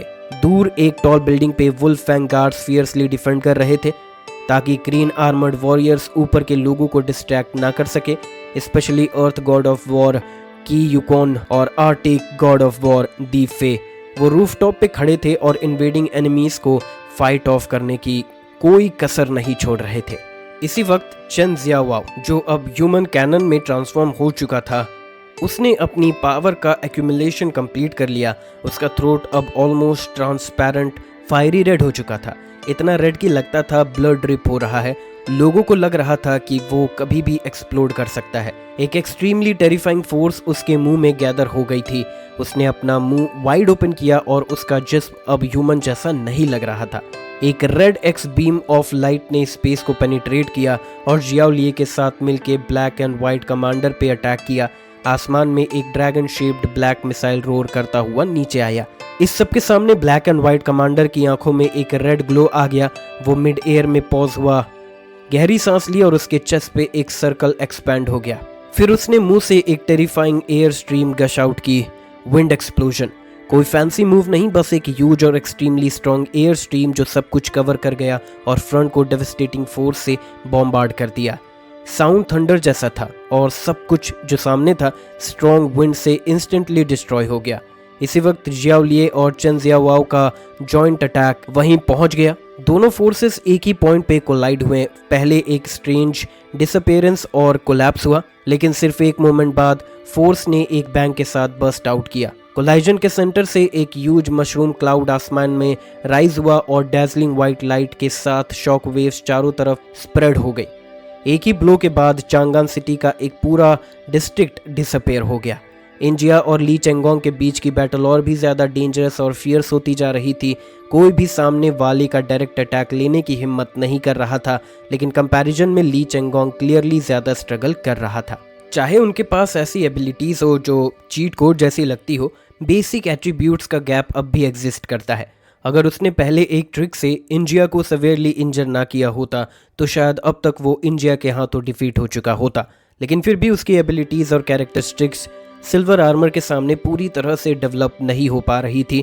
अपोनेंट की स्पीड और कॉम्बैट एक्सपीरियंस उसके अटैक को बराबर मिस करवा रहे थे। अगर ये ऐसे ही चलता रहा तो जैसे ही ली चेंगोंग की फिजिकल स्ट्रेंथ फेड होने लगेगी और वो हाई स्पीड स्लैशिंग मेंटेन नहीं कर पाएगा, सिल्वर आर्मर का स्मोक उसके डिफेंस में फ्लॉ ढूंढ लेगा। सिल्वर आर्मर के पावर के ब्लेसिंग के साथ वो लॉन्ग फाइट के बाद भी वीक स्टेट में नहीं जाता। ली चेंगोंग ने स्वॉर्ड से एक और स्लैश किया। व्हाइट ब्लेड लाइट ने आसमान को चीर दिया, लेकिन इंजिया ने उसे निम्बली डॉच कर लिया। सिल्वर आर्मर दूर सॉफ्टली लैंड हुआ। उसने अपने आर्म्स फोल्ड किए और ली चेंगोंग को देखा। उसके पीछे ब्लैक मिस्ट से बनी 6 विंग्स हल्की सी फ्लटर कर रही थी। लगता है तुम्हारी पावर ज्यादा देर तक नहीं चलेगी, उसने अपना राइट हैंड जेंटली राइज किया और एक ब्लैक स्मोक जो मारने का थ्रेट कैरी करता था एक ट्विस्टेड और रोटेटिंग शार्प ब्लेड में कंडेंस हो गया। जल्द ही मैं तुम्हारी जान ले लूंगा। हाँ, मुझे तुम्हें मारने का थोड़ा अफसोस भी हो रहा है। तुम्हारी एबिलिटी काफी इंटरेस्टिंग है। क्या तुम मेरे सामने सबमिट करना चाहोगे? अगर हाँ, तो मैं तुम्हारी जान बख्शने का सोच सकता हूँ। ली चंगोंग ने स्नीयर किया।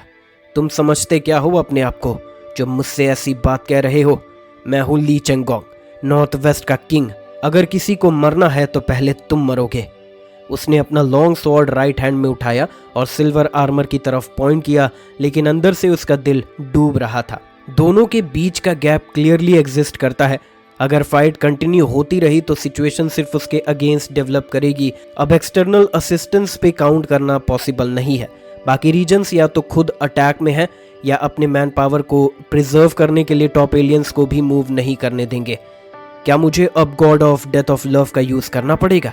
इंजिया ने अपना राइट हैंड उठाया। अब स्मोक से बना एक ट्विस्टेड शार्प ब्लेड ली चंगोंग पर अटैक करने ही वाला था। ली चंगोंग ने गहरी सांस ली। ऑक्सीजन से उसका दिमाग क्लियर हो गया और रिस्पॉन्स स्ट्रेटजी पे फोकस कर पाया। उसने अपनी लॉन्ग स्वॉर्ड टाइट ग्रिप की, अटैक को ब्लॉक करने के लिए रेडी। चाहे ये क्लियर ना हो कि वो कितने देर तक टिक पाएगा या एनिमी को कैसे फेस करे, लेकिन अभी के लिए स्टेप बाय स्टेप चलना ही ऑप्शन है। जब तक सब कुछ खत्म ना हो जाए और सिचुएशन होपलेस ना हो जाए, तब तक एक ही रास्ता बचा है, डिसअपियर और डेथ ऑफ लव को डेटोनेट करना। उस वक्त सामने वाला चाहे भगवान ही क्यों ना हो, वो भी नहीं बच पाएगा। लेकिन जैसे ही इंजिया मूव करने वाला था, नीचे की जमीन अचानक वायलेंट शेक होने लगी और अर्थ के अंदर से एक थिक हॉट स्मोक सर्च कर गया। जमीन का कंपन इतना इंटेंस था कि ली चंगोंग ने नीचे ग्लांस किया। पता चला फियर्स बैटल के बाद चांगान सिटी की ग्राउंड ऑलरेडी कोलैप्स हो चुकी थी। जमीन टुकड़ों में टूट गई थी और हर जगह स्पाइडर वेब क्रैक्स दिख रहे थे। उन गैप से फियरी रेड लाइट और हॉट एयर वेव राइज हो रहे थे। ये क्या अंडरग्राउंड वोल्केनो? ली चंगोंग हैरान था। इस वक्त चांगान सिटी में एक अंडरग्राउंड वोल्केनो रिवाइव हो गया। ये तो इंजरी पे इंसल्ट डालने जैसा हो गया। इंजिया ने फ्राउन किया। पहले ली चंगोंग को देखा, फिर ग्राउंड के वाइडनिंग क्रैक को। रेड हॉट मैग्मा ओवरफ्लो कर रहा था और लग रहा था वो ग्राउंड को तोड़ के सब कुछ सबमर्ज कर देगा। शाइनिंग आर्मर ने हेल्पलेसली शाई किया। वक्त आ गया है। उसके हाथ का ब्लैक स्मोक सडनली गायब हो गया। उसने अपना हेड राइज किया, दूर देखा और बोला, आज के लिए बस इतना ही। तुम लोगों ने मुझे सरप्राइज किया, लेकिन अगली बार इतना इजी नहीं होगा। डिस्ट्रक्शन तो आएगा ही, कोई इससे बच नहीं सकता। ये कहकर वो धीरे धीरे ब्लैक स्मोक में रिट्रीट कर गया। ली चंगोंग को समझ नहीं आया कि इंजिया का मतलब क्या था, लेकिन उसने ये समझ लिया कि इंजिया ने रिट्रीट चूज किया किसी अननोन रीजन से। रुको, तुम क्या करना चाहते हो मेरे साथ? जवाब दो। ली चंगोंग ने रोर किया, लेकिन उसे चेज नहीं किया। कहीं सामने वाला चीट न कर रहा हो। पूरे चांगान सिटी में ब्लैक स्मोक आसमान तक रेज हो गया। पूरा सिटी उसमें कवर हो गया। सिल्वर आर्मर धीरे धीरे ब्लैक स्मोक में मर्ज हो गया और उसका फिगर अब दिखाई नहीं दे रहा था। दूर से ब्लैक एंड व्हाइट कमांडर जो जियाओलिए के साथ फियर्सली फाइट कर रहा था, उसने सिल्वर आर्मर का सिग्नल रिसीव किया और लो वॉइस में अनविलिंगली बोला, जी जनरल। उसने अपनी फुल स्ट्रेंथ से एक ह्यूज विंड ब्लेड लॉन्च किया जो जियाओलिए को रिट्रीट करने पे मजबूर कर गया और फिर वो आसमान में सोर कर गया। उसी वक्त सारे ग्रीन आर्मर्ड वॉरियर्स ने अपना अटैक स्टॉप कर दिया। वो अपने फॉलन कॉमरेड्स के बॉडीज को कैरी करते हुए ब्लैक एंड व्हाइट कमांडर के साथ आसमान में उड़ते चले गए। पूरा सिटी ब्लैक स्मोक से कवर हो चुका था। सबके जिस्म उसमें छुप गए थे। जियाओलिए ने तुरंत ऑर्डर दिया, उनका पीछा मत करो, जाने दो। ये बैटल बहुत ही ब्रूटल थी। अब तक सिटी में 1 लाख से ज्यादा डेथ्स हो चुकी थी और ये सब इलाइट वॉरियर्स थे। अगर ऑर्डिनरी लोगों को पहले इवैक्यूएट नहीं किया गया होता तो millions of residents black fog के नीचे मर चुके होते। इस पॉइंट पे जियाओलिए को अब कॉन्फिडेंस नहीं था कि वो ये डिफेंसिव बैटल जीत पाएगा। इसीलिए चाहे ये क्लियर ना हो कि दूसरी साइड रिट्रीट क्यों कर रही है, अगर इससे करंट क्राइसिस सॉल्व हो रहा है तो ये नेचुरली बेस्ट आउटकम है। सबने वुगू ट्रूप्स को साइलेंटली लीव करते हुए देखा। थोड़ी ही देर बाद ब्लैक फॉग चांगान सिटी से एक पफ ऑफ स्मोक की तरह डिसअपियर हो गया। पूरा चांगान सिटी अब डेथली साइलेंस में था। हर जगह कॉर्प्सेस बिखरे हुए थे। जो सर्वाइवर्स बचे थे उनकी आंखों में एक छोटी सी जॉय थी कि वो डिजास्टर से बच गए, लेकिन उनका चेहरा अब भी फियर से भरा हुआ था।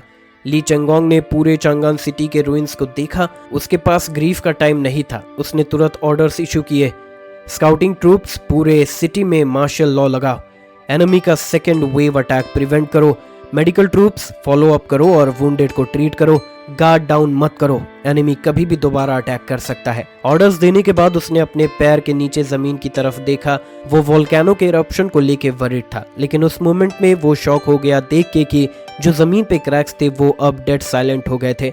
रेड मैग्मा इरप्ट होने के कोई साइंस नहीं दिख रहे थे, वो धीरे धीरे बंद होते जा रहे थे।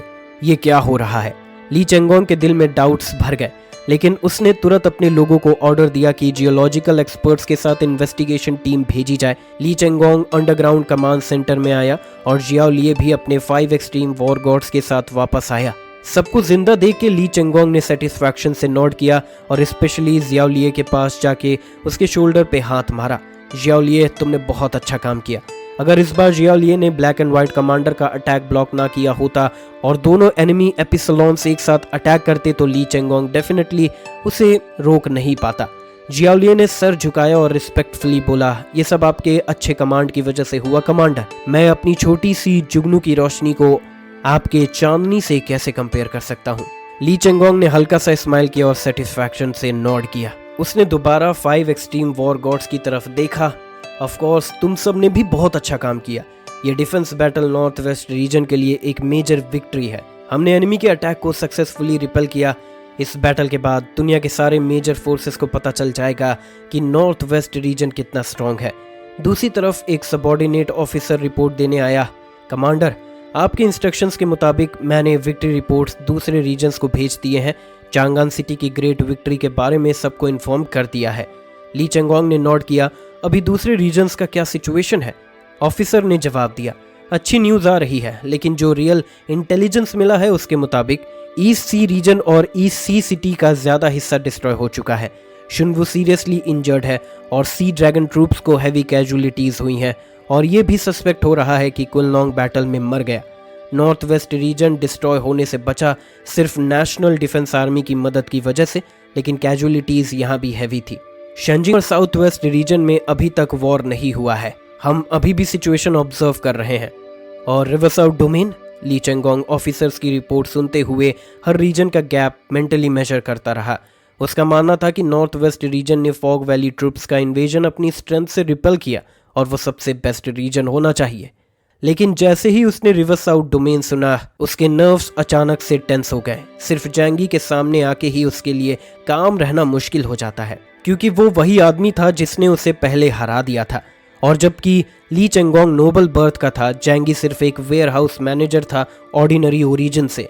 ली चेंगोंग को सबसे ज्यादा अनहैप्पी तब फील होता जब उसने उससे हार मानी, और तब से वो हमेशा एक मौका ढूंढता रहा ताकि जैंगी को डिफीट करके अपना एडवांटेज वापस ले सके। रिवर साउथ डोमेन का क्या हाल है? ली चेंगोंग ने ऑफिसर को शार्प आइज से घूरा। ऑफिसर ने थूक निकला और मुश्किल से बोला, रिवर साउथ डोमेन ने इन्वेडिंग एनिमीज को एनाइलेट कर दिया। जैसे ही ऑफिसर ने यह कहा, पूरा कमांड रूम अचानक से साइलेंट हो गया। एटमॉस्फेयर इतना टेंस था कि पिन गिरने की आवाज भी सुनाई दे सकती थी। 5 पोल वॉर गॉड्स ने क्वाइटली ली चेंगोंग की तरफ देखा। उनकी आंखों में हॉरर छुप नहीं पा रहा था। फॉग वैली ट्रूप्स के इन्वेजन ने नॉर्थ वेस्ट रीजन को जो डैमेज दिया वो इनडिस्क्राइबेबल था और उन्हें म्यूचुअल डिस्ट्रक्शन तक ले जाने पर मजबूर कर दिया। आखिर में वो डिजास्टर से बच पाए, सिर्फ इसीलिए क्योंकि वुगू ट्रूप्स ने बिना किसी रीजन के रिट्रीट कर लिया। पहले ये सोचा गया था कि चाहे दूसरे रीजन्स को डिजास्टर्स डिफीट ना मिला हो, वो नॉर्थ वेस्ट से बेटर कोप नहीं कर पाए होंगे। लेकिन ये न्यूज़ सुनने को मिली कि रिवर साउथ डोमेन ने एनिमी को कंप्लीटली खत्म कर दिया। सारे एनिमीज डिस्ट्रॉय कर दिए गए।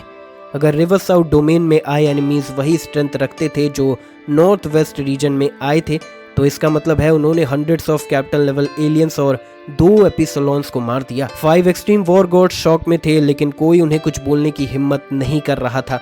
सब जानते थे कि ली चेंगोंग का ऑब्सेशन क्या है, जैंगी से compete करना। ली चेंगोंग ने अचानक स्टिफ एक्सप्रेशन के साथ हंसना शुरू किया। ये तो फेक न्यूज ही होगी। रिवर साउथ डोमेन की मिलिट्री स्ट्रेंथ तो पूरे हाक्शा कंट्री में लास्ट रैंक पे है, वो ऐसा कैसे कर सकते हैं? ऑफिसर ने अपने हाथ में इंटेलिजेंस ग्लांस किया और बोला, टेक्निकली ये रिवर साउथ डोमेन रीजन नहीं था। एनिमी को कंप्लीटली वाइप आउट किया गया हेवनली सी सिटी में। बैटल शुरू से एंड तक सिर्फ हेवनली सी सिटी में ही हुआ। इंटेलिजेंस के मुताबिक ब्लिजर्ड सिटी के ट्रूप्स ने इस वॉर में पार्टिसिपेट ही नहीं किया जब तक वो रोड पे ही थे। तब तक हेवनली सी सिटी का बैटल ऑलरेडी खत्म हो चुका था। जियाओ लिए हकलाया और बाकी 5 गॉड्स उन्होंने एक दूसरे की तरफ डिसबिलीफ में देखा। उन्हें पता था कि रीजनल लेवल कितना पावरफुल होता है। चाहे टॉप लेवल इन ह्यूमंस ना हो, उनके पास जो वेपन्स होते हैं वो एपिसलोन लेवल इन ह्यूमंस को भी थ्रेटन कर सकते हैं। और रिवरसाउथ डोमेन और हाक्शाओ कंट्री के बीच का डिफरेंस तो ऑब्वियस है, लेकिन रिवरसाउथ डोमेन की साइंटिफिक और टेक्नोलॉजिकल स्ट्रेंथ हाक्शाओ स्टेट में टॉप नॉच मानी जाती है। वो साइंस बेस्ड वेपन्स के R&D में इन्वॉल्व रहे हैं, जो नॉर्थ वेस्ट रीजन को हमेशा एनवियस बनाता रहा। और अगर ब्लिजर्ड सिटी ने डायरेक्ट बैटल में पार्टिसिपेट ही नहीं किया तो इसका मतलब है कि फॉग वैली की एलियन ट्रूप्स को सिर्फ जैंगी और उसकी टीम ने खत्म कर दिया, और वो टीम भी सिर्फ कुछ लोगों की थी। जैंगी एक लोन वुल्फ है, उसके पास कोई ऑर्गेनाइज्ड एलियन आर्मी नहीं है। उसके आसपास सिर्फ कुछ कंपेनियंस थे जो 10 लोगों से भी कम है। वो कैसे मार सकते हैं उन्हें? हंड्रेड्स ऑफ मिस्ट वैली के captain level blue armoured warriors, एक सिल्वर आर्मर्ड जनरल और एक ब्लैक एंड व्हाइट कमांडर। पक्का ये फेक न्यूज है, ये तो बिल्कुल ही झूठ लगता है, बिल्कुल झूठ। ली चेंगोंग जोर से हंस पड़ा और उसकी आंखों से आंसू निकल गए। केओस कितना बड़ा बेवकूफ है, सिर्फ अपनी इज्जत के ऑब्सेशन में ऐसे झूठी कहानियां भी बना सकता है। आंसू पोंछते हुए उसने कहा, 100 से ज्यादा कैप्टन लेवल एलियंस और 2 एपिसलोन्स, चाहे वो कितना भी स्ट्रॉन्ग हो, सबको वाइप आउट करना इम्पॉसिबल है। पावरफुल हो तो भी बस उसे भगा सकते हैं, लेकिन उन्हें पूरा खत्म कर देना ये फेक है, बिल्कुल फेक। मुझे ये रियल नहीं लगता। ऑफिसर ने अपने हाथ में इंफॉर्मेशन देखी, फिर ली चेंगोंग की तरफ देखा जैसे कुछ कहना चाहता हो, लेकिन रुक गया। ली चेंगोंग ने हाथ वेव किया, कोई बात नहीं, अगर कुछ न्यूज है तो बताओ, रोकने की जरूरत नहीं। ऑफिसर ने कहा, जी कमांडर। वो पोस्ट वॉर सेटलमेंट के मुताबिक हेवनली सी सिटी में इन्वेड करने वाले वुगू ट्रूप्स में टोटल 158 ब्लू आर्मर्ड वॉरियर्स थे, 2 ब्लैक एंड व्हाइट कमांडर्स थे और एक सिल्वर आर्मर्ड जनरल भी। ली चेंगोंग का चेहरा एक पल में ट्विस्ट हो गया। केओस, तुम लोग बिना सोचे समझे झूठ बोलने लगे हो। मैं तो समझता था तुम एक रिस्पेक्टेबल अपोनेंट हो, लेकिन तुम तो सिर्फ फेम के लिए झूठ कर रहे हो। पूरा रूम साइलेंट हो गया। ली चेंगोंग की आंखों में रेड ग्लो था और वो बार बार इंफॉर्मेशन की ऑथेंटिसिटी पे सवाल उठा रहा था, लेकिन सबको पता था ये इंफॉर्मेशन फॉल्स नहीं हो सकती। वॉर के बाद बॉडीज अभी भी हेवनली सी सिटी में प्रिजर्व थी और हर मेजर रीजन का अपना इंटेलिजेंस नेटवर्क भी होता है। लेकिन ली चेंगोंग ये फैक्ट एक्सेप्ट नहीं कर पा रहा था। उसने सोचा था उसने बहुत अच्छा परफॉर्म किया, लेकिन जब जैंगी से कंपेयर किया गया तो वो बहुत बुरी हालत में है, और एक प्राउड और एरोगेंट इंसान के लिए ये बात एक्सेप्ट करना इम्पॉसिबल था। लंबे टाइम तक रोर करने के बाद ली चेंगोंग ने अपने इमोशंस पूरी तरह वेंट कर दिए। उसने कमांड सेंटर की तरफ देखा और देखा कि सब उससे फियर में देख रहे थे। तब जाके उसे रियलाइज हुआ उसने अपना कंपोजर लूज कर दिया था। एक रीजनल कमांडर होने के नाते उसे इतना इम्पल्सिव नहीं होना चाहिए था। ली चेंगोंग ने दांत बी चेंगोंग ने कंफर्म हुआ रिपोर्ट देखा। वो फिर से लंबे टाइम तक डिप्रेस्ड हो गया। ये इन्वेजन जो पूरे हाक्शाओ किंगडम को कवर करता था, शुरू से एंड तक 2 घंटे से भी कम चला। सिर्फ इंसिडेंट के बाद ही अलग अलग रीजन्स के पास एक दूसरे से कम्युनिकेट करने का वक्त मिला, और जब सबने रिवरसाउथ डोमेन नहीं जैंगी के साइड का बैटल रिकॉर्ड सुना, पूरा हाक्शाओ किंगडम साइलेंट हो गया। नॉर्थ वेस्ट रीजन में हान शांजो अभी भी ग्रैंडमा वे तूफान से ट्रीटमेंट ले रहा था। न्यूज सुनते ही उसके चेहरे का फैट वाइल्डली शेक करने लगा।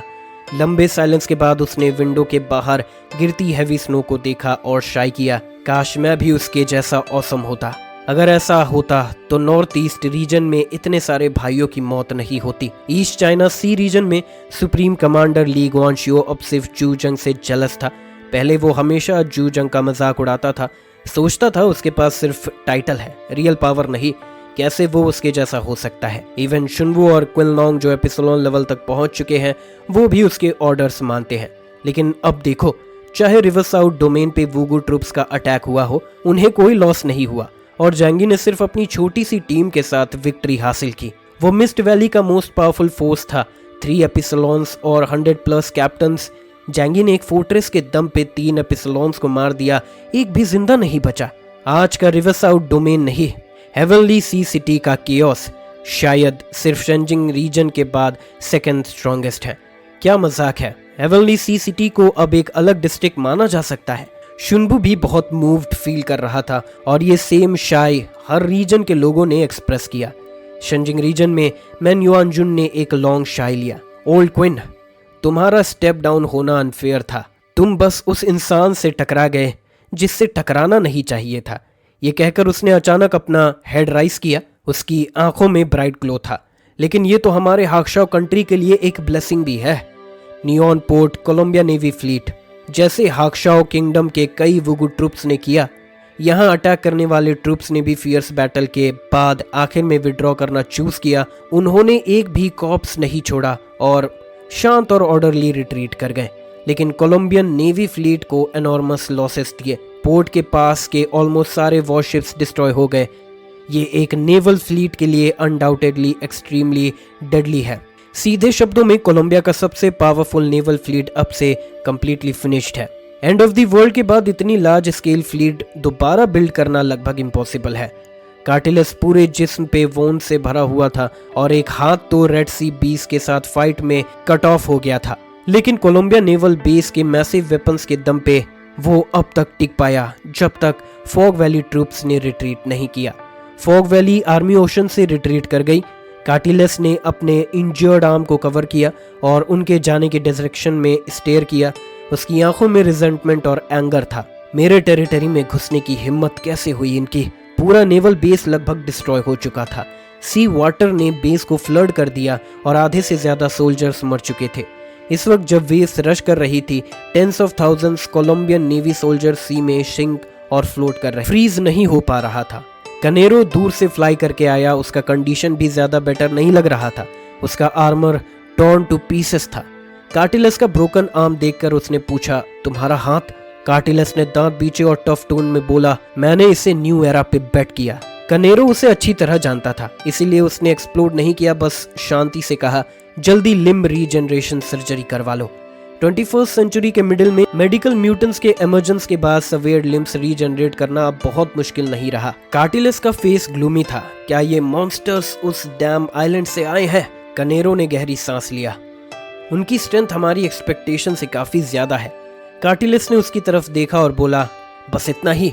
तुम जानते हो हम सिर्फ कोलंबिया नेवी का एक फ्लीट है।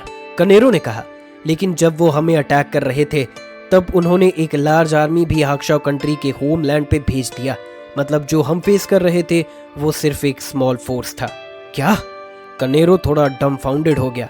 सिर्फ एक टीम ने पूरे नेवल फ्लीट को लगभग डिस्ट्रॉय कर दिया? नहीं, अगर एनिमी ने स्पेशल रीजन की वजह से अर्ली रिट्रीट ना किया होता तो आज इस पोर्ट में कोई भी जिंदा नहीं होता। वो लोग, कार्टिलस का एक्सप्रेशन एक्सट्रीमली सोलोमन हो गया। अगर ऐसा ही है तो अगले अटैक में ओशन फ्लीट अपनी पूरी स्ट्रेंथ के साथ वैसी स्किल का इन्वेजन बिल्कुल भी संभाल नहीं पाएगा। कनेरो ने कहा, पहले वापस जाके ट्रीटमेंट लो। उसने अपना हेड रेस किया और दूर के वास्ट ओशन की तरफ देखा। जनरल डगलस ने नेवी हेडक्वार्टर्स से असिस्टेंस रिक्वेस्ट किया है। रीइंफोर्समेंट जल्द ही पहुंचने वाले हैं। ये सुन के कार्टिलस ने वेस्ट के सी की तरफ ग्लांस किया। हेडक्वार्टर्स? हाँ, काफी टाइम हो गया वापस जाए हुए। उम्मीद है वो ज्यादा रीइंफोर्समेंट भेजेंगे। अगर प्रोफेसर दाविंची खुद यहाँ आ जाए तो क्या ही बात हो।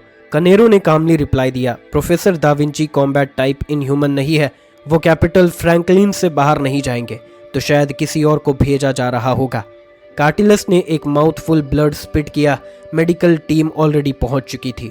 उसने ब्लीडिंग स्टॉप करने के लिए इंजेक्शन लगवाया और फिर कनेरो से कहा, चाहे कोई भी आए, इस बार जो ट्रबल हम फेस कर रहे हैं वो पहले कभी नहीं देखा गया। चाहे दुनिया का नंबर 1 कोलंबियन यूनाइटेड स्टेट्स ही क्यों ना हो, अगर फुल फोर्स डिटर्मिनेशन ना हो तो ये बैटल जीतना मुश्किल होगा।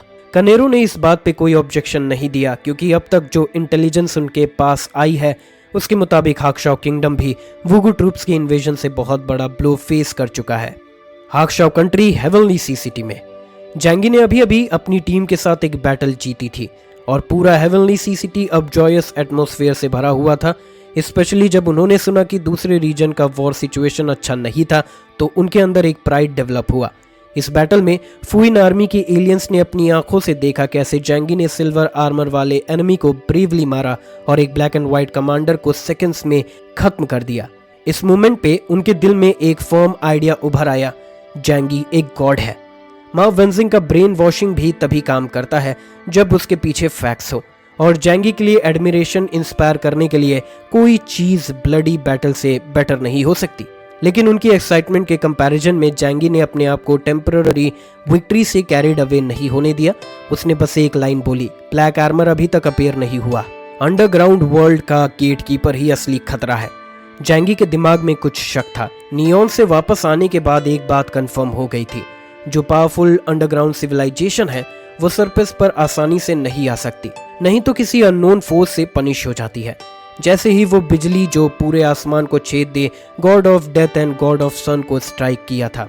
इस बार भी वुगू ट्रूप्स ने ग्राउंड वर्ल्ड पर लार्ज स्केल अटैक किया, लेकिन पूरा ऑपरेशन सिर्फ 2 घंटे चला। उसके बाद उन्होंने रिट्रीट कर लिया। इसका मतलब ये हो सकता है कि अंडरग्राउंड वर्ल्ड का गेटकीपर रेस्ट्रिक्शंस की वजह से नहीं आया, लेकिन अगर वुगू ट्रूप्स सरफेस पर आ गए तो शायद ये रेस्ट्रिक्शन धीरे धीरे खत्म हो रही है। हो सकता है वो ब्लैक आर्मर वाला बीइंग जो कभी जैंगी के लिए मौत का खतरा था, अब खुद इस दुनिया में आए, और उस वक्त जैंगी की करंट स्ट्रेंथ क्या उसके अटैक को झेल पाएगी। जैंगी को अपनी पहली मुलाकात याद आई। हेजिया ने उसे शुनवू और कार्टिलस को बच्चों की तरह खेल खेल में उड़ा दिया था। शायद अगर हेजिया उस वक्त सच में मारना चाहता तो तीनों में से कोई नहीं बचता। मेरी स्ट्रेंथ अभी भी इतनी नहीं है कि मैं उस लेवल के बीइंग का अटैक झेल पाऊं। ब्लैक आर्मर का एबिलिटी इंडेक्स कम से कम 40,000 पॉइंट होगा, और मुझे क्लियरली फील हो रहा है कि मैं अभी भी उसका मैच नहीं कर सकता। जैंगी ने गहरी सांस ली और बोला, अब दूसरों से मदद मांगने का वक्त आ गया है। वैसे भी इस बार हाक्शाओ किंगडम के सभी मेजर रीजन्स पर अटैक हुआ है। जैंगी ने डिसाइड